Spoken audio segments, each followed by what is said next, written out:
Ikaw gumawa, baka may lason yan.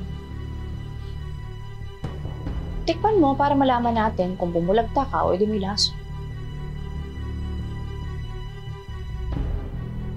Tapang ka? Oo. Matapang ako kapag inaagaw yung akin. Akin si Miguel. Joy, kunin mo na lahat sa akin, wag lang si Miguel. Celine, baka nakakalimutan mo. Ako yung nauna kay Miguel. Ako yung totoo niyang mahal.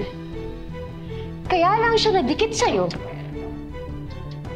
para maging kapalit ko. Ngayon na nandito na ako, saan ka lulugar? Hmm?